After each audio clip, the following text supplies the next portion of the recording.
ഹരേ കൃഷ്ണ. എല്ലാവർക്കും മാധവത്തിലേക്ക് സ്വാഗതം. ശ്രീമദ് മഹാഭാഗവതത്തിലെ കഥകളാണ് കഴിഞ്ഞ കുറച്ച് ദിവസങ്ങളായി നമ്മൾ പറഞ്ഞുകൊണ്ടിരിക്കുന്നത്. കഴിഞ്ഞ ദിവസം നമ്മൾ 3 കഥകൾ പറഞ്ഞു. ഭഗവാൻ തൻ്റെ അമ്മയെ വിശ്വരൂപം കാണിച്ചു കൊടുക്കുന്ന ഭാഗം, യശോദയുടെയും വസുദേവരുടെയും പൂർവജന്മ കഥ, അമ്മ സഹികെട്ടിട്ട് കുഞ്ഞു കൃഷ്ണനെ ഉരലിൽ കെട്ടിയിടുന്നത്, കുബേരപുത്രന്മാരുടെ ശാപമോക്ഷം. ഇത്രയും കഥകളാണ് കഴിഞ്ഞ ദിവസം പറഞ്ഞത്. കേൾക്കാത്തവരൊക്കെ ആ കഥ കേട്ടു പ്രാർത്ഥിക്കണം. ഭാഗവതത്തിലെ ഈ ഭാഗങ്ങളൊക്കെ കേട്ടു പ്രാർത്ഥിക്കുന്നത് മോക്ഷപ്രദമാണ്. ഭഗവാന്റെ കഥകൾ പറയുന്നതും ഭഗവാന്റെ കഥകൾ കേൾക്കുന്നതും ഭഗവാന്റെ കഥകൾ പറഞ്ഞു കൊടുക്കുന്നതും പ്രചരിപ്പിക്കുന്നതും ഭക്തിയുടെ ഒരു ഭാവം തന്നെയാണ്. ഇത് ഭാഗവതത്തിൽ പല സ്ഥലങ്ങളിൽ ഭഗവാൻ പറഞ്ഞിട്ടുണ്ട്. നമുക്ക് ഇന്നത്തെ കഥാഭാഗത്തിലേക്ക് കടക്കാം. അവസാനം വരെ എല്ലാവരും വളരെ ശ്രദ്ധയോടുകൂടിയും ഭക്തിയോടുകൂടിയും ഈ കഥ കേൾക്കണം, നാമം ജപിക്കണം, പ്രാർത്ഥിക്കണം.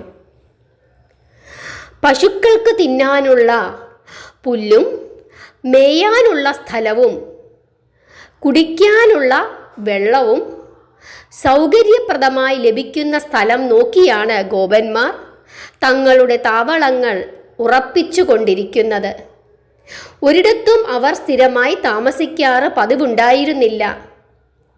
ഒരിടത്ത് താമസിച്ച് അവിടുത്തെ സൗകര്യങ്ങൾ അവസാനിക്കുമ്പോൾ മറ്റൊരു സ്ഥലം അവർ അന്വേഷിച്ച് കണ്ടുപിടിക്കും. അവർക്കൊരു നേതാവുണ്ടാകും. ആ നേതാവ് പറയുന്നത് അവർ അനുസരിക്കും. അമ്പാടിയിലെ ഗോപന്മാരുടെ നായകൻ നന്ദഗോപനായിരുന്നു.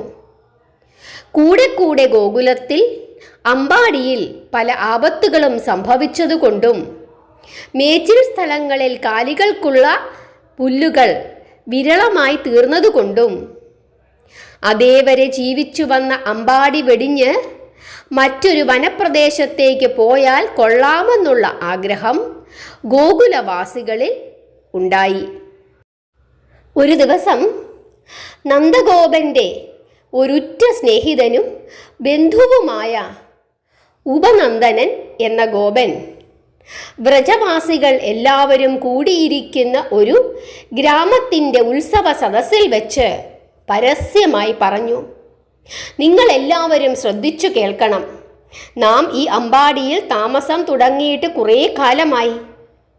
അന്ന് ഇതൊരു നല്ല വനപ്രദേശമായിരുന്നു. നമ്മുടെ അധ്വാനത്തിൻ്റെ ഫലമായി ഈ വനപ്രദേശത്തിന് ഒരു ഗ്രാമത്തിൻ്റെ മുഖച്ഛായ ലഭിച്ചു. വനമെന്ന പേരുമാറി അമ്പാടി എന്ന പേരും സിദ്ധിച്ചു. കാളിന്തി നദി തൊട്ടടുത്തുകൂടി ഒഴുകുന്നു. എല്ലാം കൊള്ളാം. എന്നാൽ ഇപ്പോൾ ഈ അമ്പാടി ആപത്തിൻ്റെ ഒരു പേടി സ്വപ്നമായി മാറിയിരിക്കുന്നു. ഈ ചുരുങ്ങിയ കാലത്തിനിടയ്ക്ക് എത്രയെത്ര ആപത്തുകളാണ് നമ്മൾ നേരിട്ടത്. ഓർത്തു നോക്കൂ. ശത്രുക്കളുടെ ആഭിചാര പ്രയോഗമോ അസുരന്മാരുടെ മായയോ എന്താണിതിന് കാരണമെന്ന് അറിഞ്ഞുകൂടാ. 15 ദിവസം പോലും പ്രായമില്ലാത്ത പിഞ്ചു പൈതലിന് വിഷം തേച്ച മുല കൊടുക്കുവാൻ ഒരു ദുഷ്ടരാക്ഷസി എത്തിച്ചേർന്നു. പക്ഷേ ദൈവം നമുക്കനുകൂലമായിരുന്നതിനാൽ കുഞ്ഞു മരിച്ചില്ല എന്നു മാത്രം. ആ വിഷം അവളെ തന്നെ കൊന്നു. പിന്നെ ഒരു അസുരൻ വന്ന് ചാടു തള്ളിയിട്ട് പൈതലിനെ വധിക്കുവാനൊരുങ്ങി.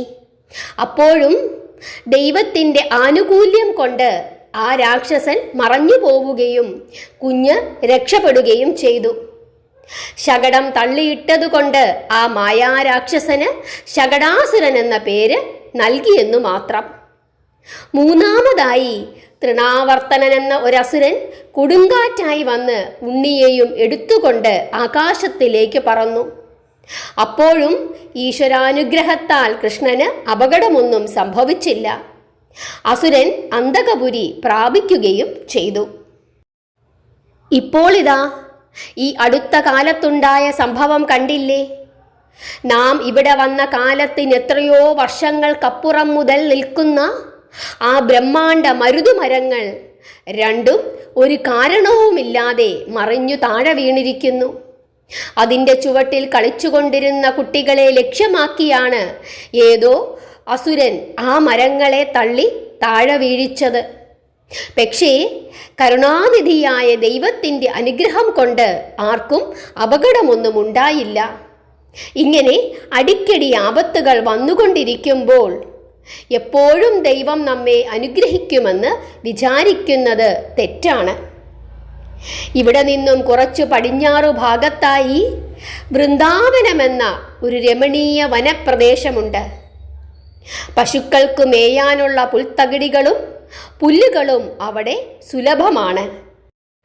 ആ വനപ്രദേശത്തിന് കുറച്ചകലെയായി നമുക്ക് ആലയങ്ങൾ നിർമ്മിച്ച് താമസിക്കാനുള്ള സ്ഥലങ്ങളും ഉണ്ട്. എല്ലാത്തിനും കൂടിയാണ് വൃന്ദാവനമെന്ന പേര്. ഇവിടെ ഒഴുകുന്ന കാളിന്തി തന്നെയാണ് അവിടെയും ഒഴുകുന്നത്. കാളിന്തിയുടെ മറ്റൊരു ഭാഗമായ യമുനയും തൊട്ടടുത്തു തന്നെയാണ്. രണ്ടു നദികളും വാസ്തവം പറഞ്ഞാൽ ഒന്നു തന്നെയാണെങ്കിലും കാളിന്തിയാണ് നമ്മുടെ നദീദേവത. ആകപ്പാടെ മനോഹരമായ ഒരു സമതല പ്രദേശമാണത്. അതിനും പുറമേ അതിശയിപ്പിക്കുന്ന വനഭംഗി അതിൻ്റെ മഹിമയെ വർദ്ധിപ്പിക്കുന്നു. ഇതെല്ലാം അറിഞ്ഞ് വല്ലവരും കയറി അവിടെ പ്രവേശിക്കുന്നതിനു മുമ്പ് നമുക്ക് അവിടെ കയറിപ്പറ്റണം. നമ്മളെല്ലാവരും കൂട്ടായി അങ്ങോട്ട് പുറപ്പെടണം. ഈ അമ്പാടി നമുക്കിനി വേണ്ട. അവിടെ ചെന്നാൽ കുടിലുകൾ കെട്ടാനും വിഷമമില്ല. അതിനുള്ള സാധന സാമഗ്രികളെല്ലാം അവിടെ ധാരാളമായി ലഭിക്കും. പശുക്കൾക്ക് വേണ്ട സൗകര്യങ്ങൾ ചെയ്തു കൊടുക്കുവാനുള്ള ധാരാളം സ്ഥലവും അവിടെയുണ്ട്. ഇടയന്മാരായ നമുക്ക് സ്ഥിരമായി ഒരിടവും ഇല്ലാത്തതുകൊണ്ട് എവിടെ പോയാൽ എന്താണ്? നമ്മുടെ സമ്പത്തായ പശുക്കൾക്ക് പുല്ലു കിട്ടണം, കുടിക്കുവാൻ നല്ല വെള്ളം കിട്ടണം, നമുക്ക് മറ്റു ശല്യങ്ങളൊന്നുമില്ലാതെ സുഖമായി ജീവിക്കണം. നമുക്കത്രയല്ലേ വേണ്ടൂ? ഇവയെല്ലാം വൃന്ദാവനം കൊണ്ട് നമുക്ക് സാധിക്കും. പോരെങ്കിൽ മനോഹരമായ ഗോവർദ്ധന പർവ്വതം കൈലാസം പോലെ അതിൻ്റെ പ്രാന്തത്തിൽ പരിലസിക്കുന്നു. ആ പുണ്യഗിരിയും നമുക്ക് ഒരനുഗ്രഹമാണ്. എൻ്റെ ഈ അഭിപ്രായത്തിനോട് നിങ്ങൾ സ്ത്രീ പുരുഷന്മാരടക്കം യോജിക്കുന്നുണ്ടെങ്കിൽ നമുക്ക് നല്ലത്. അതല്ല, ഞാൻ പറഞ്ഞതു തെറ്റാണെന്ന് തോന്നുന്നുണ്ടെങ്കിൽ എല്ലാവരും എന്നോട് ക്ഷമിക്കുക. തുടർച്ചയായി ഉണ്ടായിക്കൊണ്ടിരിക്കുന്ന ആപത്തുകൾ മൂലം ഗോകുലം വെടിയണമെന്ന് ഗോപന്മാർക്ക് നേരത്തെ തന്നെ ആഗ്രഹമുണ്ടായിരുന്നു. ഉപനന്ദന്റെ വാക്കുകൾ കേട്ടതോടുകൂടി ആ ആഗ്രഹത്തിന് ജീവൻ വെച്ചു. വൃന്ദാവനത്തിലേക്ക് പോകുവാൻ അവർ ഐകകണ്ഠേന തീരുമാനിക്കുന്നു. ഒരു സുദിനത്തിൽ നല്ല മുഹൂർത്തം നോക്കി ഗോകുലവാസികളെല്ലാവരും ഒത്തുചേർന്നു. അവരവരുടെ സകല സാധനങ്ങളും എടുത്തുകൊണ്ട് സന്തോഷത്തോടുകൂടി ഗോകുലം വിട്ട് വൃന്ദാവനത്തിലേക്ക് അവർ യാത്ര തിരിച്ചു.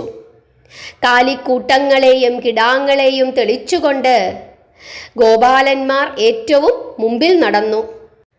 പ്രായം കുറഞ്ഞ കുട്ടികളും വൃദ്ധന്മാരും സ്ത്രീജനങ്ങളും അവരവരുടെ സാധനങ്ങളും കൂടി ശകടങ്ങളിൽ യാത്ര തിരിച്ചു.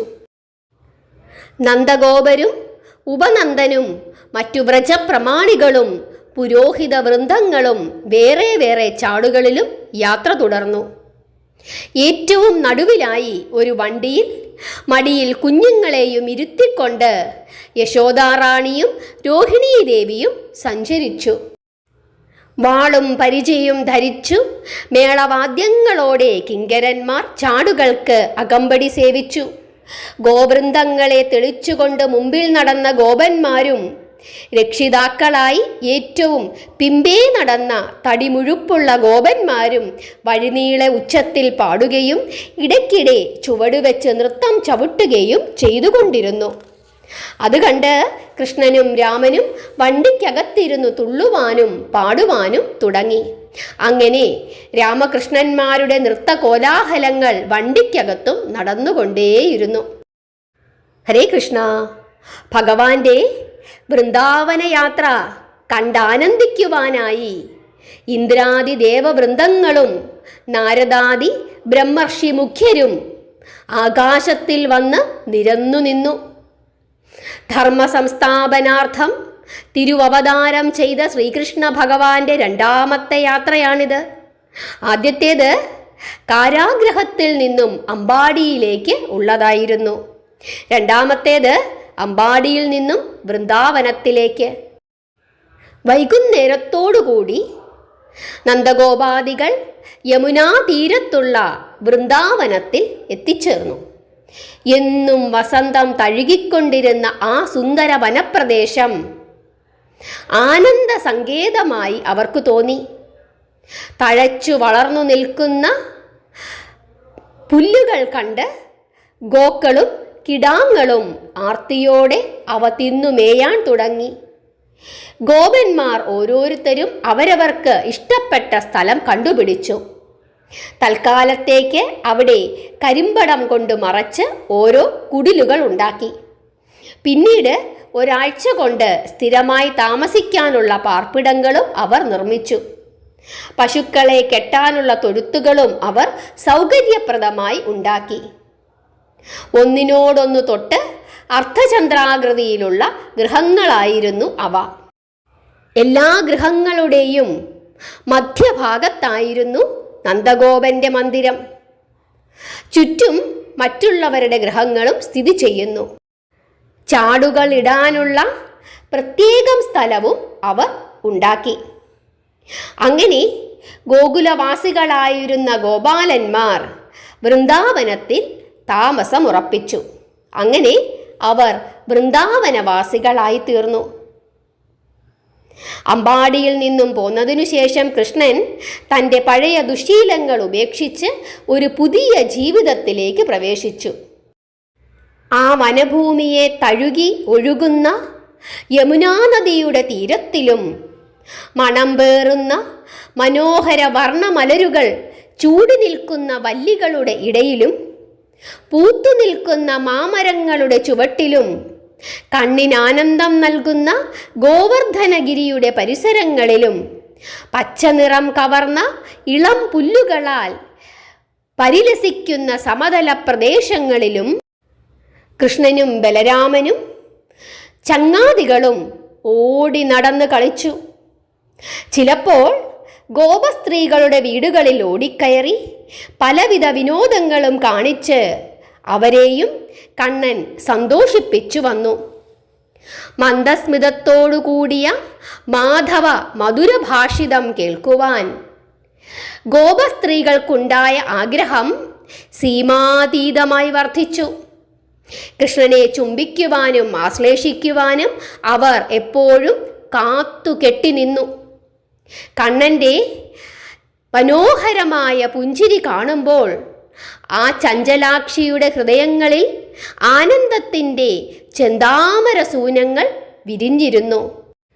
കാർവർണ്ണൻ്റെ കമനീയമായ കായാമ്പൂമേനി കാണുമ്പോൾ അവർക്ക് രോമാഞ്ചമുദിക്കുമായിരുന്നു. കണ്ണൻ വളരുകയാണ്.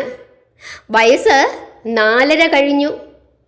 സമപ്രായക്കാരായ ബാലന്മാർ കോലുകളുമേന്തി പശുക്കുട്ടികളെ തെളിച്ചുകൊണ്ട് വൃന്ദാവനത്തിലെ പുൽത്തകിടികളിലേക്ക് പോകുമ്പോൾ കൂടെ രാമകൃഷ്ണന്മാരും അവരെ അനുഗമിക്കുവാൻ തുടങ്ങി. അത് വംശത്തൊഴിലായതുകൊണ്ട് മാതാപിതാക്കൾ അതിന് യാതൊരു വിരോധവും പറഞ്ഞില്ല. ഗോക്കളെ മേയ്ക്കുന്ന ഗോപാല ബാലകന്മാർക്കെല്ലാവർക്കും ഓരോ ഓടക്കുഴലുണ്ട്. പശുക്കിടാങ്ങൾ മേഞ്ഞു നടക്കുമ്പോൾ അവർ കുഴലൂതിക്കൊണ്ട് മരത്തണലിൽ ഇരിക്കും. കണ്ണന് ഒരോടക്കുഴൽ വേണമെന്നുള്ള ആഗ്രഹം ജനിച്ചു. അച്ഛനെ ആ വിവരം ഉണ്ണി തഞ്ചത്തിൽ അറിയിച്ചു. മകന്റെ ആഗ്രഹമല്ലേ, അത് സാധിച്ചു കൊടുക്കണമെന്നു കരുതി നന്ദഗോപൻ ഒരോടക്കുഴൽ ഉണ്ടാക്കിച്ച് പുത്രന് സമ്മാനിച്ചു. വിവിധ സ്വരങ്ങൾക്കുള്ള സുഷിരങ്ങളും അതിന്മേൽ തുളച്ചിരുന്നു. കണ്ണന് ആ ഓടക്കുഴലിലൂടെ മനോഹരമായ ഗാനം ആലാപനം ചെയ്യുന്നതിന് ഒരാചാര്യൻ്റെ സഹായം വേണ്ടി വന്നില്ല. ജന്മവാസന കൊണ്ടാണ് ഉണ്ണി തന്നെത്താൻ കുഴലൂതാൻ പഠിച്ചത് എന്ന് മാതാപിതാക്കൾ അഭിമാനത്തോടുകൂടി അഭിപ്രായപ്പെട്ടപ്പോൾ ആ വ്രജവാസികളും അത് ശരിവെച്ചു. കൃഷ്ണന്റെ മനോഹരമായ വേണുനാദം, അതിനു സമമായി അതുമാത്രമേ ഉണ്ടായിരുന്നുള്ളൂ. അത്രയ്ക്ക് ആകർഷണീയവും ആനന്ദ കർണാമൃതവുമായിരുന്നു അത്. സംഗീതാത്മകമായ ബ്രഹ്മാനുഭൂതി ശ്രീകൃഷ്ണ മുരളിയിൽ കൂടി ഒഴുകി വീണുകൊണ്ടേയിരുന്നു. ഈ പ്രപഞ്ചത്തിലെ ദുഃഖങ്ങളെ മുഴുവനും വിസ്മരിപ്പിക്കുവാനുള്ള അത്ഭുത മാന്ത്രിക ശക്തി കണ്ണൻ്റെ വേണുനാദത്തിനുണ്ടായിരുന്നു. വൃന്ദാവനത്തിലെ ഗാനഗന്ധർവനായിരുന്നു കണ്ണൻ. ഈ വിധം കണ്ണൻ വൃന്ദാവനത്തിൽ വിഹരിക്കുന്ന കാലത്ത് ഒരു ദിവസം മധുരയിൽ വസുദേവ മന്ദിരത്തിൽ വെച്ച് പെറ്റമ്മയായ ദേവകി പുത്രദുഃഖത്തിൽ ഭർത്താവിനോട് ഇപ്രകാരം പറഞ്ഞു: നാഥ, നമ്മുടെ കുഞ്ഞിപ്പോൾ എവിടെയാണ്? അമ്പാടിയിൽ തന്നെയുണ്ടോ? ഒന്നു കണ്ടാൽ കൊള്ളാമെന്ന് വളരെയധികം മോഹമുണ്ട്. ഈ ജന്മം എനിക്കത് സാധിക്കുമോ? പ്രസവത്തോടുകൂടി എന്നെ വിട്ടുപിരിഞ്ഞു പോയ ആ പൊന്നു കൺമണിയെ എനിക്ക് കാണുവാൻ ഭാഗ്യമുണ്ടാകുമോ? ഏതാണ്ട് 5 വർഷമായിരിക്കുന്നു എൻ്റെ പൊന്നുമകനെ ഞാനൊന്ന് കണ്ണിറയെ കണ്ടിട്ടുപോലുമില്ല. ഇത് കേട്ടപ്പോൾ വസുദേവർ ദേവകിയെ സ്വാന്തനപ്പെടുത്തി. ദേവകി, അങ്ങനെ സങ്കടപ്പെടാതിരിക്കൂ. എല്ലാം വിധിയാണെന്ന് വിചാരിച്ച് സമാധാനിക്കൂ. ദുഷ്ടനായ കംസൻ ജീവിച്ചിരിക്കുന്ന കാലത്തോളം നമ്മുടെ ആഗ്രഹം എങ്ങനെ സാധിക്കും? നന്ദഗോപാദികൾ ഇപ്പോൾ അമ്പാടി വെടിഞ്ഞ് വൃന്ദാവനം എന്ന സ്ഥലത്താണ് താമസിക്കുന്നത്. ആ വിവരം പുരോഹിതന്മാരിൽ നിന്നും രഹസ്യമായി ഞാൻ അറിഞ്ഞു. അവിടെ നമ്മുടെ ഉണ്ണികൾ രാമനും കൃഷ്ണനും സുഖമായി തന്നെ ജീവിക്കുന്നു. അത് കേട്ട് ദേവകി വീണ്ടും കരഞ്ഞുകൊണ്ട് ഇപ്രകാരം പറഞ്ഞു: പ്രസവച്ചോര ഉണങ്ങുന്നതിന് മുമ്പ് എൻ്റെ കുഞ്ഞ് എന്നെ വിട്ട് പിരിഞ്ഞതാണല്ലോ. ഒരു തുള്ളി മുലപ്പാൽ അതിന് കൊടുക്കുവാനുള്ള ഭാഗ്യം എനിക്കുണ്ടായില്ലല്ലോ. ഞാൻ പെറ്റു, യശോദ വളർത്തി, അവളാണ് ഭാഗ്യവതി. ദേവകിയുടെ ഈ വിധത്തിലുള്ള സങ്കടം കേട്ട് കണ്ണുനീർ തുടച്ചുകൊണ്ട് വസുദേവർ പുറത്തേക്ക് ഇറങ്ങിപ്പോയി. അവളെ സമാധാനിപ്പിക്കുവാൻ അപ്പോൾ അദ്ദേഹത്തിന് കഴിവുണ്ടായിരുന്നില്ല. വൃന്ദാവനത്തിലെ യശോദാമാതാവ് ദിവസവും രാവിലെ മകനെ കുളിപ്പിച്ച് അഞ്ജനം കൊണ്ട് കണ്ണുകളെഴുതി ഗോപി ചന്ദനക്കുറികളും തൊടിവിച്ച് ചുരുളിളം വാർ കൊണ്ടൽ മുടി കോതിക്കെട്ടി അതിൽ മയിൽപ്പീലികൾ തിരുകി കൊച്ചു മഞ്ഞപ്പട്ട് ചുറ്റിയുടുപ്പിച്ച് അതിൻ്റെ മീതെ കാഞ്ചിയും കെട്ടി കനക കിങ്ങിണികളും പൊന്മാലകളും തരിവളകളും അണിയിച്ച് തൈരും വെണ്ണയും ചേർത്തുള്ള സ്വാദേറിയ ഭക്ഷണവും നൽകി ഉച്ചയ്ക്കുള്ള ഭക്ഷണം ഒരു പൊതിയായി കെട്ടി കയ്യിൽ കൊടുത്ത് കുറെ ഉമ്മകളും വെച്ച് കാലിക്കിടാങ്ങളെ മേയ്ക്കുവാനായി മറ്റ് ഗോപബാലകന്മാരുടെയും രാമൻ്റെയും കൂടെ കാനനത്തിലേക്ക് പറഞ്ഞയക്കും. കൃഷ്ണൻ ഓടക്കുഴലും കാലിക്കോലും എടുത്തുകൊണ്ട് അവരുടെ കൂടെ യാത്രയാകും. എല്ലാവരും കൂടി വനത്തിലെത്തി ഗോക്കളെയും കിടാങ്ങളെയും മേയാൻ പുൽത്തകിടിയിൽ വിട്ടിട്ട് പ്രായഭേദമനുസരിച്ച് പല വിഭാഗങ്ങളായി തിരിഞ്ഞ് അവർ കളിക്കുവാൻ തുടങ്ങും.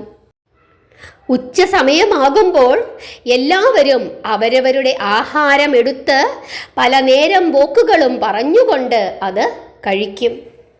അനന്തരം ഗോക്കളെ മാടി വിളിച്ച് ആറ്റിലിറക്കി വെള്ളം കുടിപ്പിച്ച് വീണ്ടും മേയാൻ അയച്ചതിനു ശേഷം പിന്നെയും അവർ കളി തുടങ്ങും.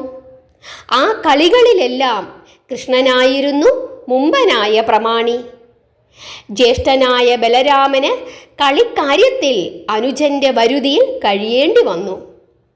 വൈകിട്ട് സൂര്യൻ അസ്തമിക്കാറാകുമ്പോൾ കൊണ്ടുപോയ മാടുകളെയും കിടാങ്ങളെയും തിരിച്ച് വീട്ടിൽ കൊണ്ടുവന്ന് അമ്മമാരെ ഏൽപ്പിക്കും. കൃഷ്ണനെ യശോദ അപ്പോൾ തന്നെ കുളിപ്പിച്ച് മധുരമായ ആഹാരവും കൊടുത്ത് സന്തോഷിപ്പിക്കും. രാത്രിയിൽ രാജീവനേത്രനായ കണ്ണൻ അച്ഛൻ്റെ കൂടെയാണ് കിടന്നുറങ്ങുന്നത്. ഉറക്കത്തിന് മുമ്പ് അവൻ എല്ലാ ഗോപവാടങ്ങളിലും പ്രവേശിച്ച് അവിടെയുള്ള സ്ത്രീജനങ്ങളുമായി സല്ലപിച്ച് വിനോദങ്ങൾ പറഞ്ഞ് അവരെ രസിപ്പിക്കുമായിരുന്നു. ചിലപ്പോൾ ഓടക്കുഴലൂതി അവരെ ആനന്ദിപ്പിക്കുകയും ചെയ്യുമായിരുന്നു. ഹരേ കൃഷ്ണ. കണ്ണൻ്റെ എത്ര മനോഹരമായ ബാല്യകാലം! നിങ്ങൾക്ക് എല്ലാവർക്കും അത് മനസ്സിൽ കാണാൻ സാധിക്കുന്നുവെങ്കിൽ നിങ്ങൾ പുണ്യം ചെയ്തവർ തന്നെ. ഇത് കേൾക്കാൻ സാധിക്കുന്നത് തന്നെ നമ്മളൊക്കെ എത്രയോ കാലം, എത്രയോ ജന്മങ്ങൾ ചെയ്ത പുണ്യത്തിൻ്റെ ഫലമായിട്ടാണ്. എല്ലാവരും അത് മനസ്സിലാക്കുക. ഭഗവാന്റെ കഥകൾ കേൾക്കാൻ സാധിക്കുന്നത്, പറയാൻ സാധിക്കുന്നത് നമ്മൾ ചെറിയ പുണ്യമൊന്നുമല്ല ചെയ്തത്. അത്ര വലിയ പുണ്യം ചെയ്തതുകൊണ്ടാണ് നമുക്കിതിനൊക്കെ സാധിക്കുന്നത്. അക്കാര്യം നമ്മൾ ഓർക്കുക. നമ്മൾ അത്രത്തോളം പുണ്യം ചെയ്തിട്ടുണ്ട്. അതുകൊണ്ട് നമ്മളെല്ലാവരുടെയും മനസ്സിൽ ഭഗവാന്റെ രൂപം എപ്പോഴും ഉണ്ടാകണം. ഭഗവാനെ മറന്ന് ഒരു കാര്യവും നമ്മൾ ചെയ്യരുത്.